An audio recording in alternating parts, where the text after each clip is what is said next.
be I went to work. I usually go in the building, drop my bag and go right back out every morning, pick up some breakfast. That morning, I didn't get to go by myself because it was three little kids that the parents was running late upstairs. So parents were late that day. Uh-huh. Wow. And I used to work in the first floor. Of the Twin Towers. wow. Wow. What was that like that day? Like, was it like a normal day for you? It was a normal day, but happened to be that I didn't realize that it was going to be a tragedy day.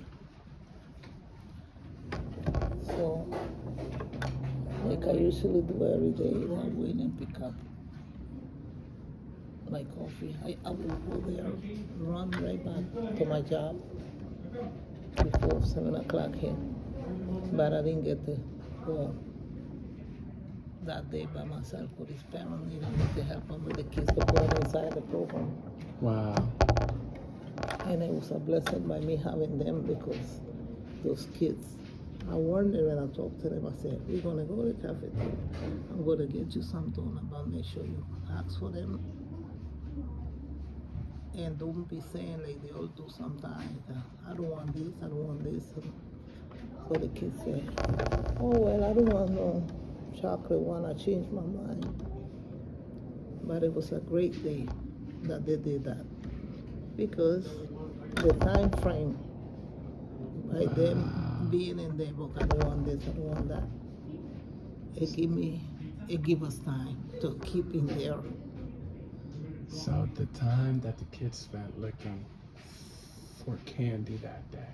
The main thing is, if they wasn't with me, I would not made it. Because I would have taken my coffee like I do every morning and go right back.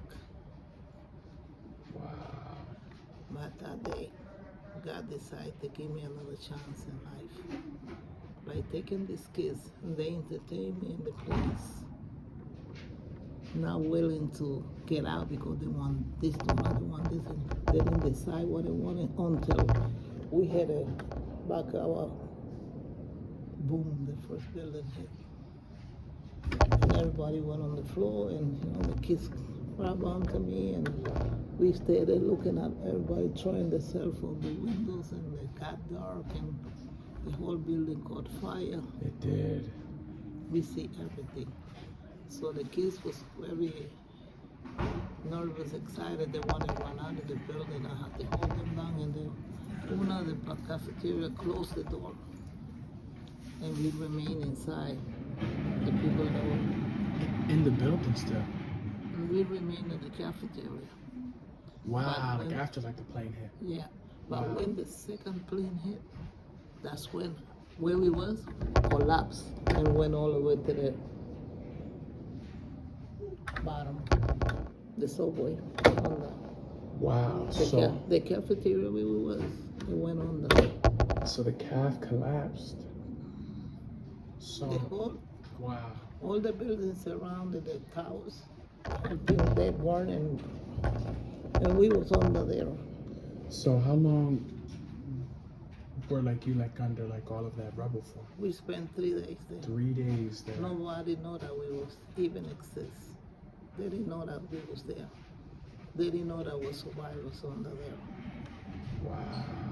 3 days under there. I think that was the first day in my life that I have prayed so much. Wow. No food, no water, nothing. Nothing. 3 days. But God made a miracle in my life because the third day, I was up. I don't know how. I don't remember going through no ladders or nothing. I just asked him to get me out of there. And God did it. That's all I can tell you. It's a mystery. Police department, fire department. They was looking to see. When I came back and they see me with the kids, they asked me, where were you? with the lady that worked in the first tower, but what were you when it happened? I said, here. But he was under the subway. Wow. And how you got up here? I don't know. So they thought I was crazy. What was it like being down there with Wow. 3 kids, no food, no water, You know what? nothing? It's something way beyond measure for me. That tells me how powerful God is. Wow. I asked him to please show me his power. And he did. He took me upstairs with those kids. I don't know how. No ladder, no hole, no sign that I opened up. No. Just at the third day, we was there. I know I'm downstairs. I like fall asleep with the kids. And then the next day I was on the top. Wow. Basically, it was a miracle. So how did you end up over here at Tyson Shane? Well, this is a beautiful part because my son, before he went to the army, he said, Ma, you gotta get out of New York because they told I was getting nervous and sick and all that. Yeah, it's getting crazy. Pressure. So my son, before he went to the army, he decided to take me here. He was on training. He was on training over here, so he passed by here and he said, Reading got nice places and they're cheap, the houses are cheap, no? So let's go and look around. So happened to be that the guy that helped me, the realtor that helped me look around for houses, he find this house where I live in now, and I like the house, and he make a deal and I stood here. Wow. So Alvernia University had the program of foster grandparents, and they gave me the chance to be part of the group. And they asked me which school that I would like to go. And I go to Salvation Army Church. And that's where I began with them.